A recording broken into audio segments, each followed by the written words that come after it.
오늘 함께 보실 하나님 말씀 누가복음 3장 3절부터 18절까지 말씀입니다.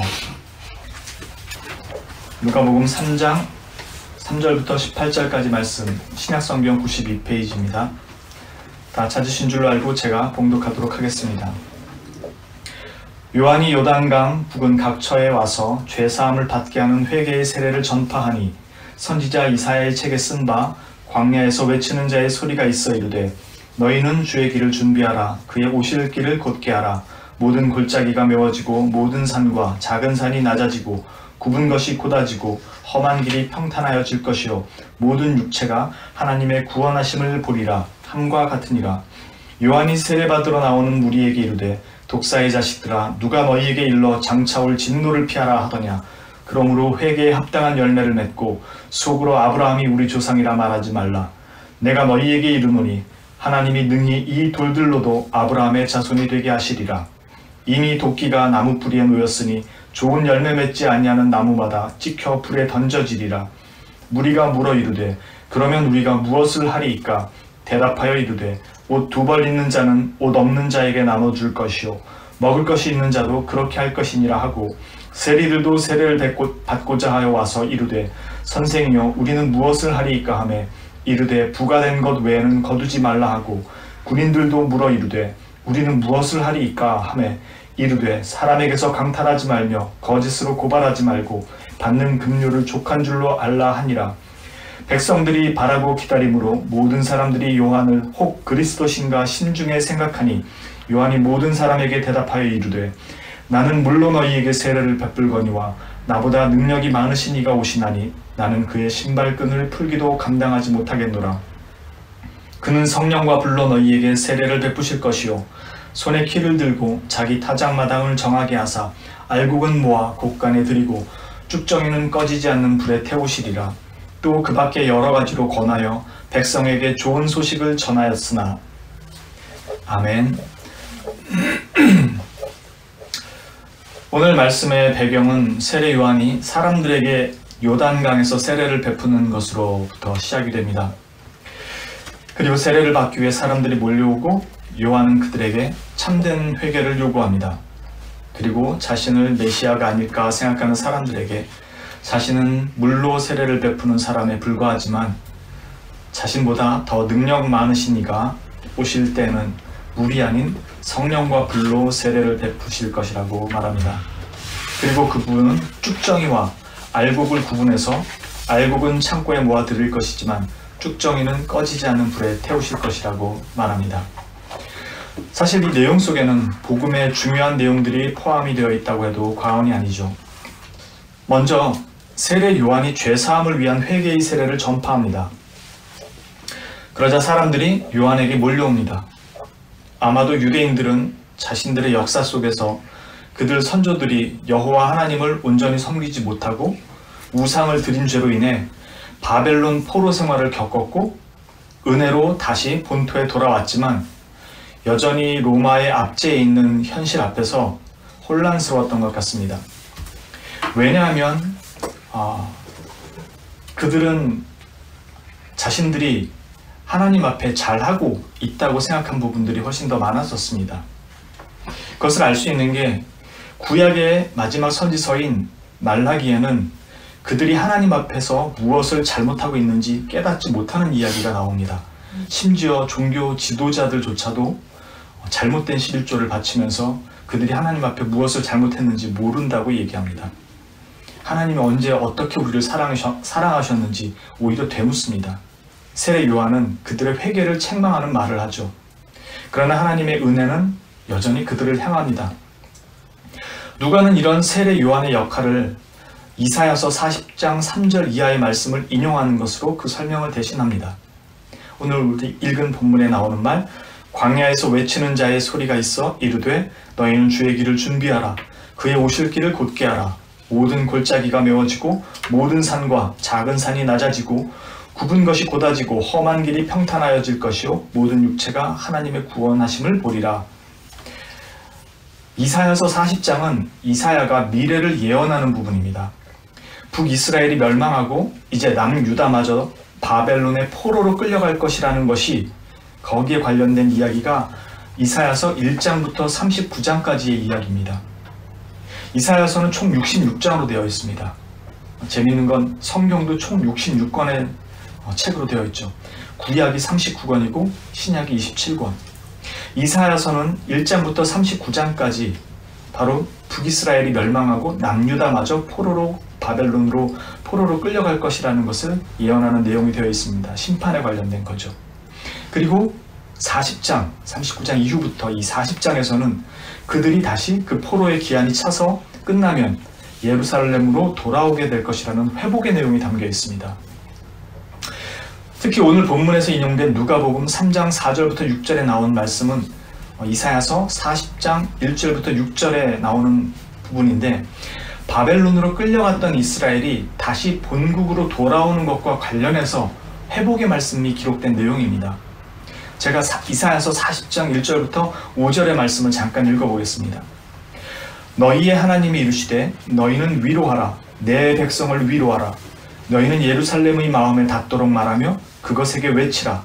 그 노역의 때가 끝났고 그 죄악이 사함을 받았느니라. 그의 모든 죄로 말미암아 여호와의 손에서 벌을 배나 받았느니라 하시니라. 외치는 자의 소리여 이르되 너희는 광야에서 여호와의 길을 예비하라. 사막에서 우리 하나님의 대로를 평탄하게 하라. 골짜기마다 도두어지며 산마다 언덕마다 낮아지며 고르지 아니한 곳이 평탄하게 되며 험한 곳이 평지가 될 것이요 여호와의 영광이 나타나고 모든 육체가 그것을 함께 보리라. 이는 여호와의 입이 말씀하셨느니라. 약간은 다르지만 대동소이한 말이죠.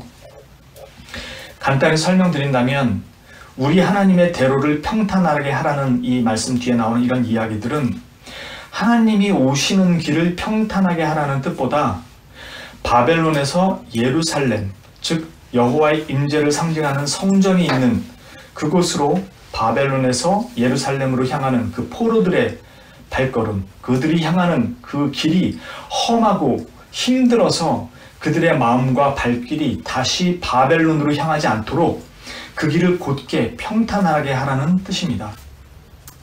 마찬가지로 누가복음 3장 5절에서 인용하고 있는 이 이사야서의 말씀은 결국 이 유대인들이 여호와께로 온전히 돌아서도록 그들의 마음을 가로막는 모든 완악하고 가증된 생각들이나 이 죄된 행동들을 제하고 그들의 마음이 하나님께로 돌아오도록 그들의 마음을 평탄하게 하는 그 일을 하라는, 그것을 준비하라는 뜻입니다.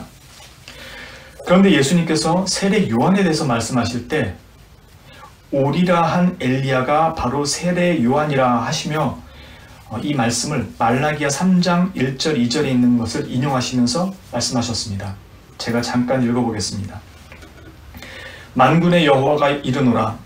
보라, 내가 내 사자를 보내리니 그가 내 앞에서 길을 준비할 것이요 또 너희가 구하는 바 주가 갑자기 그의 성전에 임하시리니 곧 너희가 사모하는 바 언약의 사자가 임할 것이라. 그가 임하시는 날을 누가 능히 당하며 그가 나타나는 때에 누가 능히 서리요. 그는 금을 연단하는 자의 불과 표백하는 자의 잿물과 같을 것이라. 즉 세례 요한은 이중적인, 어떤 면에서는 이중적인 선지자의 역할을 하는 셈입니다. 하나는 이사야서에서 말하고 있는 광야의 소리, 즉 이스라엘을 하나님께 마음을 돌이키게 하는 하나님 그 광야의 소리이며, 또 하나는 구약의 마지막 성경인 말라기서에서 오실 주의 길을 예비하는 구약의 마지막 선지자의 역할을 하기도 합니다. 그렇다고 그의 역할이 두 개가 다르다는 의미는 아닙니다. 앞에 나온 이사야에서의 인용 말씀은 완악한 이스라엘의 마음을 죄로부터 돌이키도록 하는 그 평탄의 길로 인도하도록 하는 것이었고, 말라기의 말씀은 그들의 심판주로 오실 메시아에 대한 길을 준비하는 자의 역할을 말해줍니다. 그러면서도 동시에 말라기 4장에 동일하게 아버지의 마음을 자녀에게, 그리고 자녀의 마음을 아버지께로 돌이키도록 선지자 엘리야를 보낸다고 하나님께서 말씀하십니다. 그 사람이 바로 또한 세례 요한이고요. 그러니까 하나님의 심판이 임하기 전에 그들을 하나님께로 돌이키라는 하나님의 그 말씀을 전할 선지자로서 세례 요한이 오게 되는 것이죠. 그래서 어떤 의미에서는 이사야에 있는 말씀을 인용하고 어떤 면에서는 심판이 다가온 것에 대한 말라기 선지자의 그 보내심을 받은 선지자에 대한 이야기를 함께 가지고 옵니다. 여기서 우리가 요한의 영향력이 어떻게 이렇게 컸을 수 있을까라고 생각할 수 있는데, 세례 요한의 영향력이 컸던 것은 이미 누가복음의 서두에서 보듯 그가 사가랴라고 하는 아비야 반열의 경건한 제사장이 하나님의 특별한 은총을 입어서 낳은 아들이었었다는 것을 기억할 겁니다. 그리고 사람들은 그가 모두 성장하면 어떻게 될 것인지 관심을 가지고 있었다고 말합니다. 왜냐하면 그는 특별하게 하나님의 은총을 받아서 잉태했다라는 것을 이미 우리 누가복음 1장에서 보아서 알고 있었기 때문이죠. 물론 그의 모든 성장 과정에는 하나님의 손이 그와 함께 하셨다는 것을 말씀하고 있기도 합니다. 그는 특별한 보호하심에서 자라고 있었다는 것이죠. 그래서 그가 자라면서 사람들에게는 그가 어떠한 사람이 될 것인지 매우 궁금했었고, 그래서 그에 대한 관심이 지속적이었고, 그래서 그가 나중에 하나님 앞에서 이 일을 감당할 때 그의 영향력이 클 수 있었던 것입니다. 그래서 사람들은 그의 말을 듣고 죄사함을 위한 회개의 세례를 받기 위해서 그의 외침을 듣고 모이기 시작합니다. 그러나 문제는 그들의 죄에 대한 인식과 회개의 행동이 일치하지 않는다는 점이 있었죠. 그래서 세례 요한이 그들을 책망하죠. 왜냐하면 이미 앞에서 이사야의 글을 인용한 것에서 보듯이 그들이 자신들의 완악한 마음과 죄에 익숙한 생각과 행동들을 고치도록 선포하는 세례 요한의 외침과는 관계없이 단지 세례라는 외적 형식을 빌려서 죄사함을 받으려고 하는 그들의 행동 때문이었습니다. 그리고 자신들이 무슨 죄를 저지르고 있는지 깨닫지 못하고 있는 것에 대한 책망이기도 했고요. 7절에 요한이 하는 말 중에 독사의 자식들아 누가 너희에게 일러 장차 올 진노를 피하라 하더냐 라는 이 말은 세례를 받으면 죄가 용서받는 것을 너희도 알고 이곳으로 왔구나, 이 못된 무리들아 라는 뜻의 책망이 아닙니다. 요한이 이렇게 말한 것은 누가 너희에게 조금도 죄로부터의 진정한 회개와 변화 없이 받는 이 세례가 하나님의 진노를 피하는 것이 가능하다고 속이더냐 라는 뜻입니다. 즉 하나님을 이 세례로 속일 수 있을 거라고 생각하지 마라, 너희의 변화 없이 라는 그런 질책으로 누가 너희에게 장차 올 진노를 피하라고 하더냐, 이 와서 세례를 받는 것이 라고 질책한 것이었습니다. 그래서 회개에 합당한 열매를 맺지 않고서는 어림도 없다고 선포하는 것입니다. 자신들은 택함받은 족속, 곧 아브라함의 자손이기에 구원받을 것이라고 철석같이 믿고 있는 그들에게 하는 말입니다. 이것은 오늘날 우리에게도 동일하게 선언되는 말이라고 생각합니다. 그리스도께서 우리의 구주라고 철석같이 믿고 날마다 예배를 쫓아다니고 아멘을 외치지만 정작 그의 종교 행위만큼이나 그의 삶의 변화가 따라주지 않는다면 그것은 진정한 믿음에서 출발하는 회개가 아니라는 것이죠. 회개란 그의 삶 자체가 죄로부터 완전하게 하나님께로 방향 전환을 하는 것을 말합니다. 야고보도 말하는 것처럼 우리의 믿음의 진실성은 그에 합당한 행동을 수반한다는 것이죠. 그 믿음을 행동으로 드러내지 않으면서 믿음을 거론하는 것은 죽은 것과 같다고 말하죠. 우리는 결코 행동이 완전해야 구원을 받는 것은 아닙니다. 그러나 나의 믿음이 진정한 회개, 즉 죄에서 하나님께로 완전히 180도 돌아섰다면 그에 합당한 믿음에 기반한 행동들이 수반될 것이라는 것이죠. 즉, 이 말은 하나님의 말씀에 기초한 행동이 나오게 된다는 것입니다. 자기 생각과 자기 판단이 아니고요. 이 행동은 구원의 조건, 즉 이 행동이 있어야만 구원을 받는다는 조건의 의미가 아니라 너희의 믿음, 즉 하나님의 은혜의 죄사함으로 말미암는 구원이 그리스도 예수의 죽음과 부활을 담보로 우리에게 주셨다는 것을 진실로 믿는다면 그의 걸음은 죄가 아닌 그리스도의 걸음을 따르기 시작할 것이라는 뜻과 똑같습니다. 왜냐하면 하나님의 말씀이 그것을 얘기하고 있기 때문이죠. 그러나 이 행동은 죄에 익숙한 우리들에게 매우 어렵고 힘이 들고 단번에 완전한 행위로 드러나지는 못합니다. 그러나 그는 하나님의 말씀을 따라 그의 생각과 행동과 의지가 죄가 아닌 하나님을 향하는 길로 방향을 완전히 돌이킵니다. 그리고 익숙하지 않은 길을 힘겹게 싸워나가고 버티면서 온갖 자신을 향해 들이치는 죄의 비바람을 정면으로 마주하며 한 걸음씩 떼기 시작합니다. 그러다 보니 비바람이 거세서 뒤로 밀리기도 하고요. 오히려 앞으로 가지 못하고 뒤로 밀리기도 하고 죄의 덫에 걸려서 넘어지기도 합니다.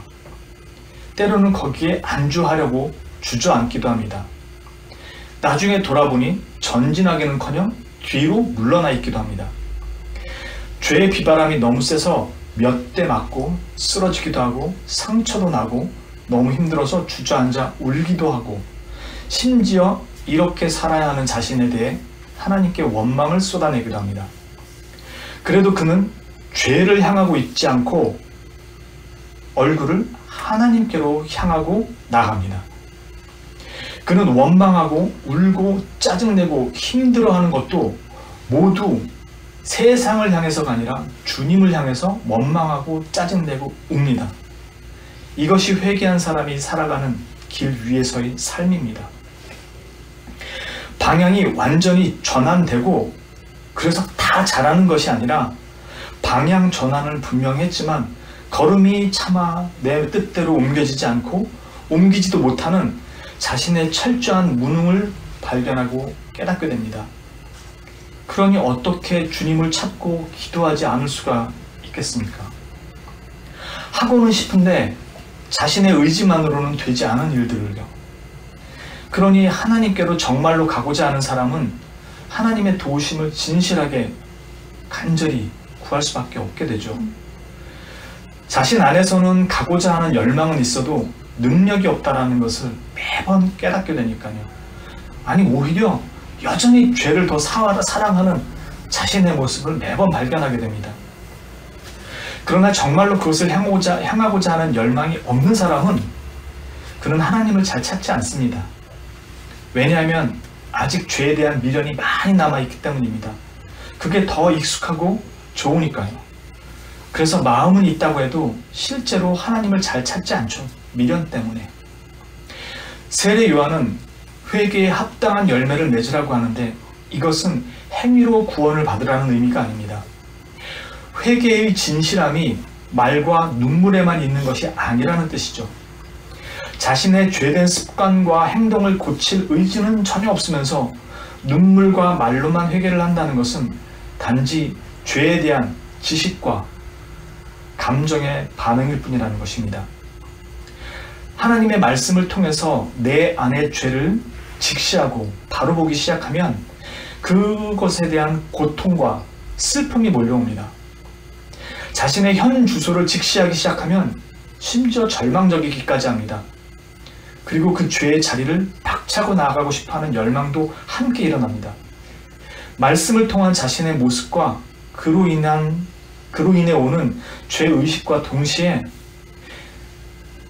나는 정말로 여기서 구원이 필요한 존재라는 것을 여전히 뼈저리게 느끼고 갈망하게 되고 이제는 하나님의 사람으로 살고 싶다는 강렬한 욕망과 의지가 같이 일어납니다. 그러나 너무나도 죄에 익숙하고 연약하기에 그것을 극복하는 것이 너무 힘이 듭니다. 그래서 주님을 찾고 부르짖으며 도우심을 구하게 됩니다. 내 안에서의 죄를 향한 피 흘리기까지의 싸움 속에서 말이죠. 여기에 주님의 은혜와 도우심의 손길이 아주 분명하게 임하게 됩니다. 요한은 이 회개에 합당한 열매를 맺으라고 말하는 것입니다. 마태복음에서는 이 열매가 단수입니다. 누가복음에서는 복수고요. 갈라디아서 5장 21절에 성령의 열매를 말할 때 이 열매는 단수로 표현됩니다.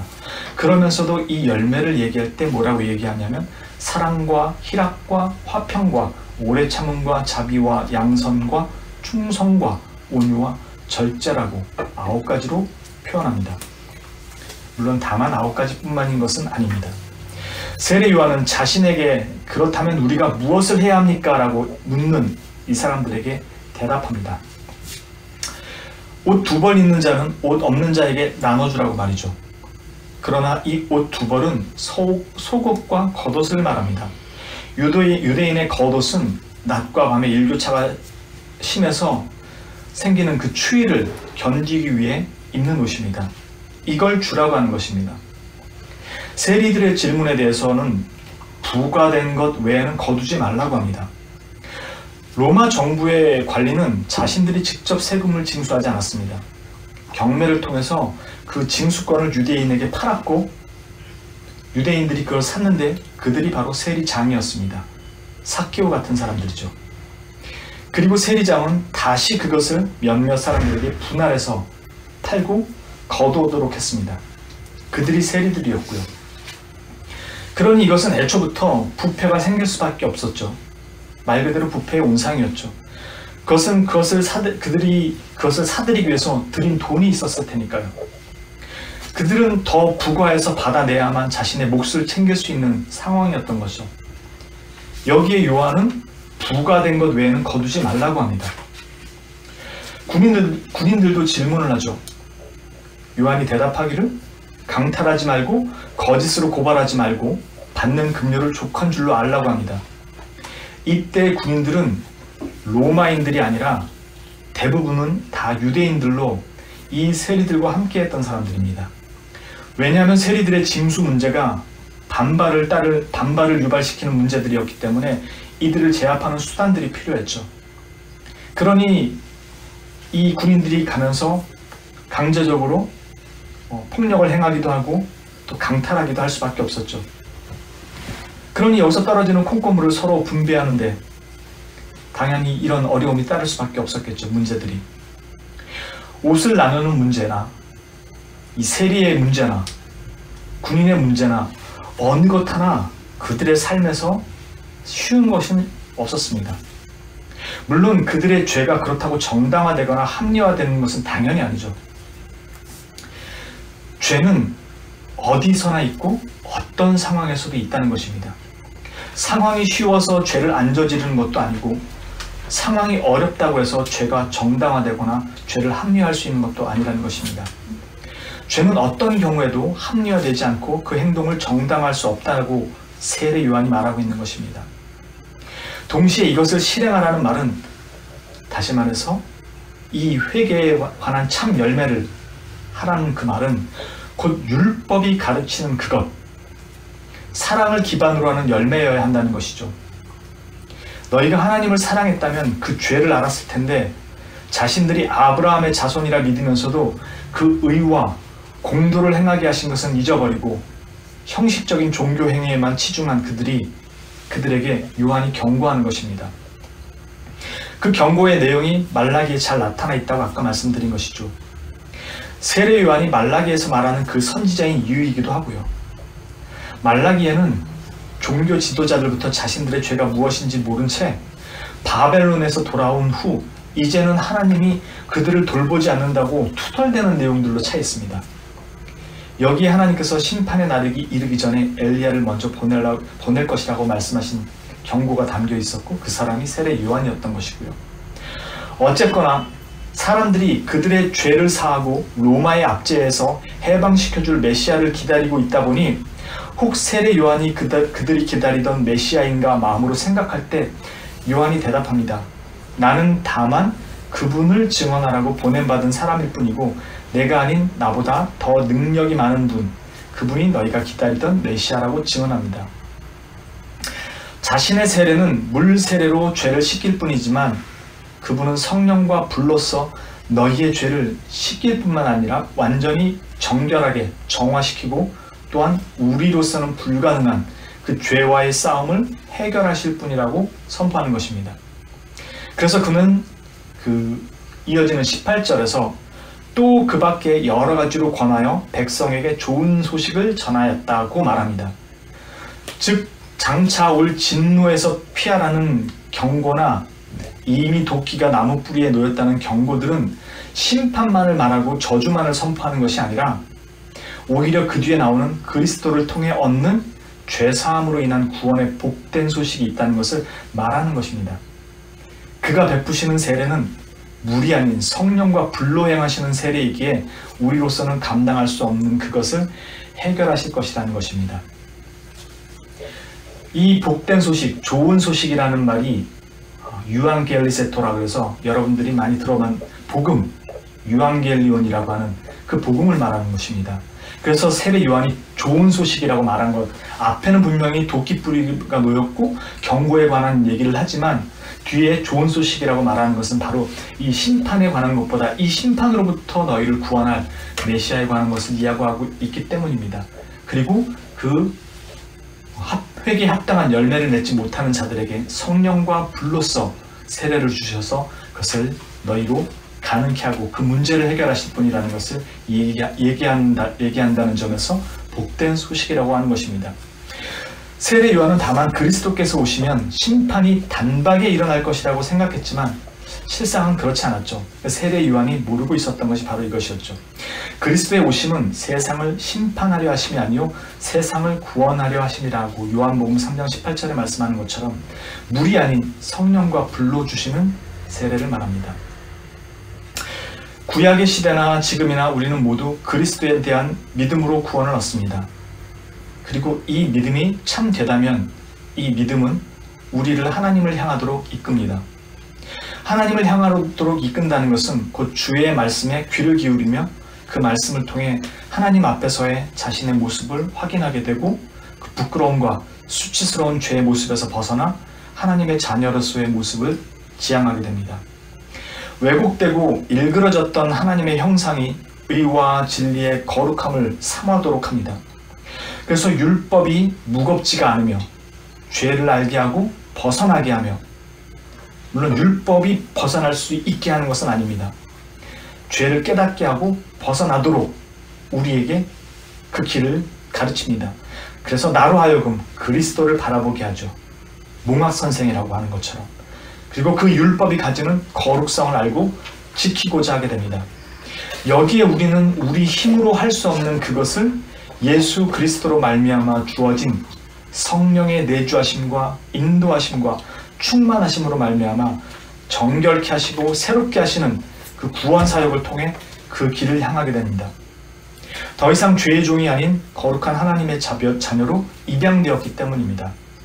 하나님의 기업을 물려받을 왕의 자손이 되었기에 죄의 습성이 아닌 하나님의 자녀로서의 왕의 자손으로서의 의와 거룩함을 따르게 되는 것입니다.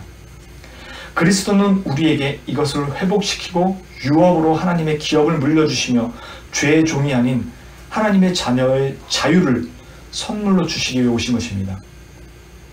그러므로 이제 죄사함의 선물을 그리스도 예수로 말미암아 받았음을 참되게 믿고 고백하는 우리는 그의 합당한 성령의 열매를 향해 그리스도의 말씀을 따라 살아가는 자들이 되어야 할 것입니다. 앞에 나왔던 회개에 합당한 열매, 그 회개에 합당한 열매를 맺으라고 했던 그 세례 요한의 질책, 경고, 책망, 그리고 거기에 대한 무리들의 질문, 그리고 거기에 대한 세례 요한의 답변, 결코 우리의 삶에서 쉽지 않은 것들, 그리고 죄라는 것은 어떤 상황에도 올 수밖에 없다라는 것들, 이 모든 것들, 그것은 곧 율법에 기초한, 사랑으로부터 기초한 그 열매가 아니면 안 된다는 것을 말하는 것이었습니다.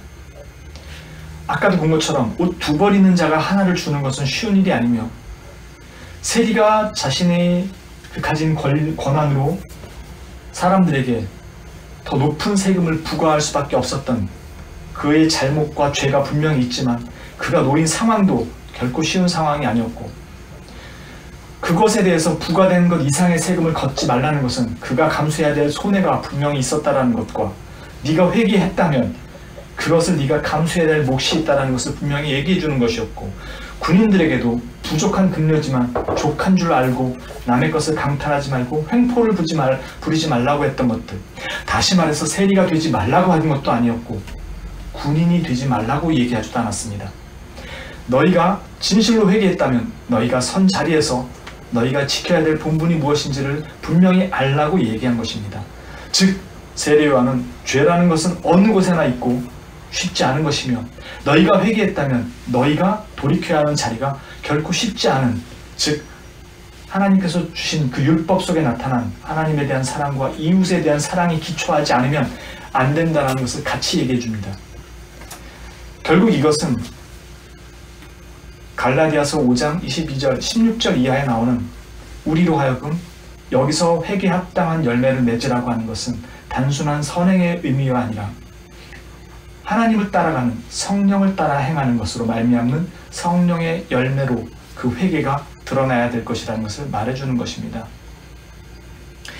참으로 주 예수 그리스도를 믿음으로 고백하고 그에 합당한 열매를 맺는 그런 사람들이 되어야 하는 것이 우리의 본분입니다. 그래서 이것을 위해 우리는 무시로 기도하며 주의 도우심을 간구하며 성실하게 주의 백성을 길을 따라가시는, 성령과 불로 세례를 받으신 그 성도의 자리를 끝까지 사모하며 지켜가시는 여러분들이 되시기를 진심으로 축원합니다.